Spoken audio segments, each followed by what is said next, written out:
Donkey Skin by Charles Perrault. Once upon a time, there was a king who was the most powerful ruler in the whole world. Kind and just in peace and terrifying in war. His enemies feared him while his subjects were happy and content.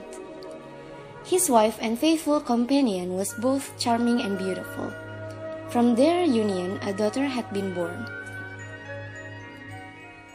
Their large and magnificent palace was filled with courtiers, and their stables boasted steeds, large and small, of every description.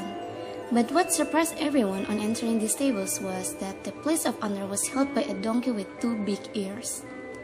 However, it was quite worthy of this position, for every morning, instead of dung, it dropped a great load of gold coins upon the litter. Now heaven, which seems to mingle good with evil, suddenly permitted a bitter illness to attack the queen. Help was sought on all sides, but neither the learned physicians nor the charlatans were able to arrest the fever, which increased daily. Finally, her last hour having come, the queen said to her husband, "Promise me that if, when I'm gone, you find a woman wiser and more beautiful than I, you will marry her, and so provide an heir for the throne." Confident that it would be impossible to find such a woman, the queen thus believed that her husband would never remarry. The king accepted his wife's conditions, and shortly thereafter she died in his arms. For a time the king was inconsolable in his grief, both day and night. Some months later, however, on the urging of his courtiers, he agreed to marry again.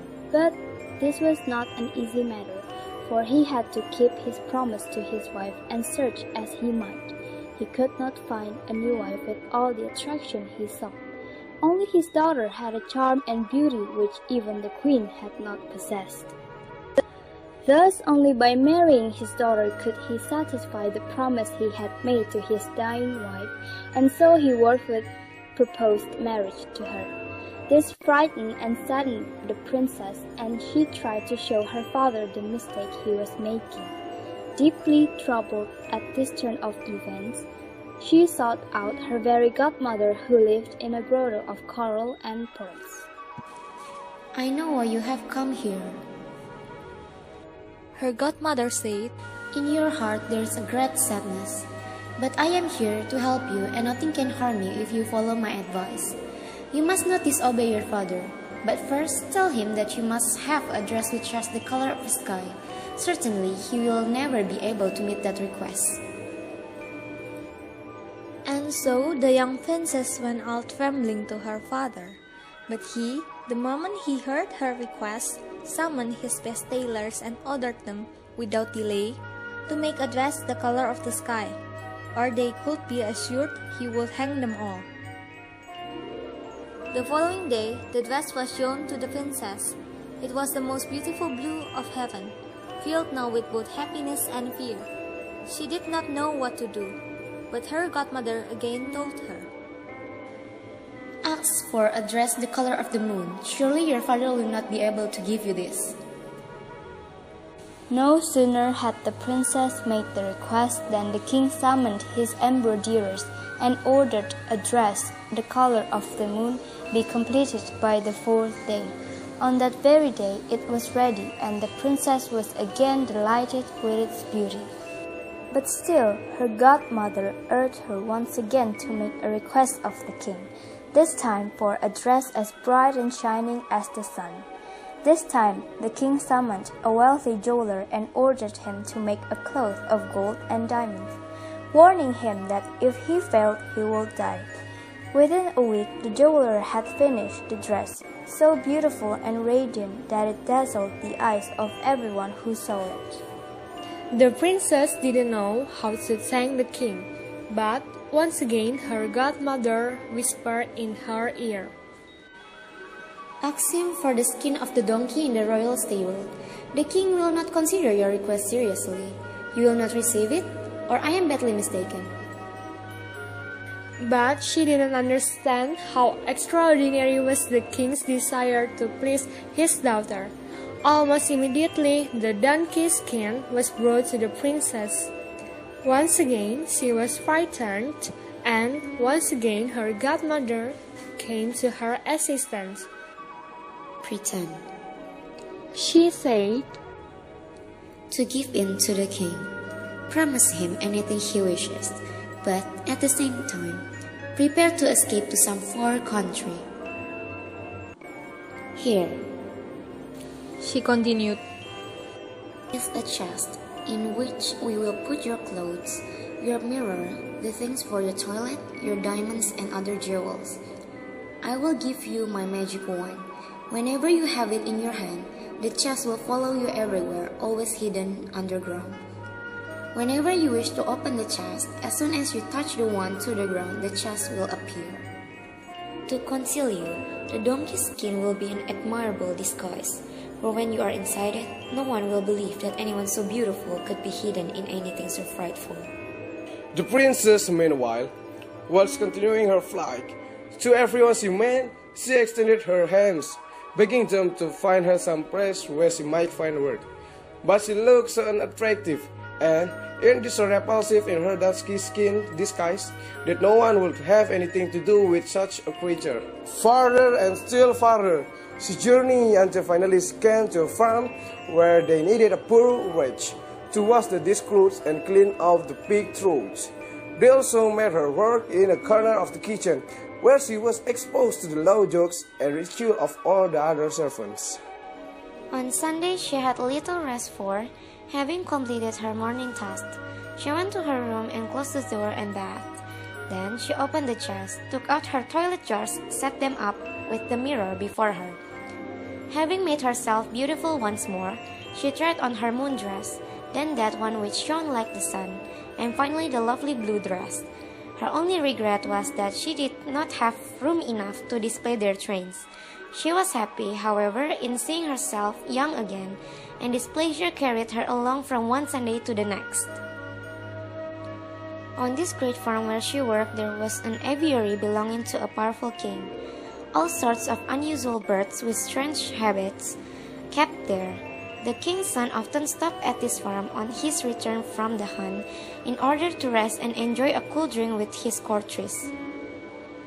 From a distance, Donkey Skin gazed on him with tenderness and remembered that beneath her dirt and rags she still had the heart of a princess.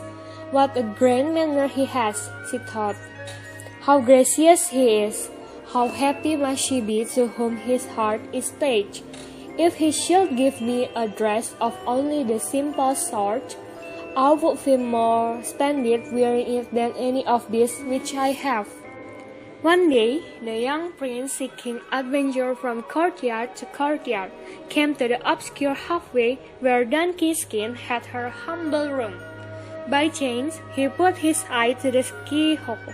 It was a feast day, and Donkey Skin had put on her dress of gold and diamonds, which shone as brightly as the sun. The prince was breathless at her beauty, her youthfulness, and her modesty. 3 times he was on the point of entering her room, but each time refrained. On his return to his father's palace, the prince became very thoughtful, sighing day and night, and refusing to attend any of the balls and carnivals. He lost his appetite and finally sank into sad, deadly melancholy. He asked who is this beautiful maiden was that lived in such a squalor, and was told that it was Donkey Skin, the ugliest animal one could find, except the wolf, and a certain cure for love. This he would not believe, and he refused to forget what he had seen. His mother, the queen, begged him to tell her what was wrong. Instead, he moaned, wept, and sighed. He would say nothing, except that he wanted Donkey Skin to make him a cake with her own hands. Oh heavens! They told her. This Donkey Skin is only a poor, drab servant. It makes no difference, replied the queen. We must do as he says. It is the only way to save him." So Donkey Skin took some flour which she had ground especially fine, and some salt, some butter, and some fresh eggs, and shut herself alone in her room to make the cake. But first, she washed her face and hands and put on a silver smock in honor of the task she had undertaken. Now the story goes that, working perhaps a little too hastily, there fell from Donkey Skin's finger into the butter a ring of great value. Some who know the outcome of this story think that she may have dropped the ring on purpose, and they are probably right, for when the prince stopped at her room and looked through the keyhole, she must have known it, and she was sure that the ring would be received most joyfully by her lover. The prince found the cake so good that in his ravishing hunger, he almost swallowed the ring. When he saw the beautiful emerald and the band of gold that traced the shape of Donkey Skin's finger, his heart was filled with an indescribable joy. At once he put the ring under his pillow, but his illness increased daily until finally the doctor, seeing him grow worse, gravely concluded that he was sick with love. Marriage, whatever may be said against it, is an excellent remedy for love sickness, and so it was decided that the prince was to marry. "But I insist," he said. "that I will wed only the person whom this ring fits." This unusual demand surprised the king and queen very much, but the prince was so ill that they did not dare to object. A search began for whoever might be able to fit the ring on her finger. No matter what the station in life, it was rumored throughout the land that in order to win the prince, one must have a very slender finger. Every charlatan had his secret method of making the finger slim.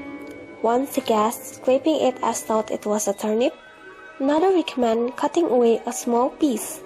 Still another, with a curtained liquid, planned to decrease the size by removing the skin. At last, the trial began with the princesses, the marquises, the duchesses, but their fingers, although delicate, were too big for the ring. Then the countesses, the baronnesses, and all the nobility presented their hands, but all in vain. Next came the working girls, who often have slender and beautiful fingers, but the ring would not fit them either. Finally, it was necessary to turn to the servants, the kitchen help, the slaves, the poultry keepers with their wet and dirty hands. Putting the tiny ring on their clumsy fingers was like trying to thread a big rope through the eye of a needle. At last, the trials were finished. There remained only Donkey Skin in her far corner of the farm kitchen. Who could dream that she ever would be queen? "And why not?" asked the prince. "Ask her to come here." At that, some started to laugh. Others cried out against bringing that frightful creature into the room. But when she drew out from under the donkey skin a little hand as white as ivory, and the ring was placed on her finger and fitted perfectly, everyone was astounded. They prepared to take her to the king at once, but she asked that, before she appeared before her lord and master, she be permitted to change her clothes. To tell the truth, there was some smiling at this request, but when she arrived at the palace in her beautiful dress, the richness of which had never been equaled, with her blonde hair all alight with diamonds, and her blue eyes sweet and appealing, and even her waist so slender that 2 hands could have encircled it, then even the gracious ladies of the court seemed by comparison to have lost all their charms. In all this happiness and excitement, the king did not fail to notice the charms of his prospective daughter-in-law, and the queen was completely delighted with her. The prince himself found his happiness almost more than he could bear. Preparations for the wedding were begun at once, and the kings of all the surrounding countries were invited. Some came from the east, mounted on huge elephants. Others were so fierce-looking that they frightened the little children. From all the corners of the world they came and descended on the court in great numbers. But neither the prince nor the many visiting kings appeared in such splendor as the bride's father, who now recognized his daughter and begged her forgiveness. "How kind heaven is," he said, "to let me see you again, my dear daughter." Weeping with joy, he embraced her tenderly. His happiness was shared by all, and the future husband was delighted to find that his father-in-law was such a powerful king. At the moment the fairy godmother arrived, too, and told the whole story of what had happened, and what she had to tell added to final triumph for Donkey Skin. It is not hard to see that the moral of this tale is that it is better to undergo the greatest hardship rather than to fail in one's duty. That virtue may sometimes seem ill-fated, but will always triumph in the end. The story of Donkey Skin may be hard to believe, but so long as there are children's mothers and grandmothers in this world, it will be remembered by all.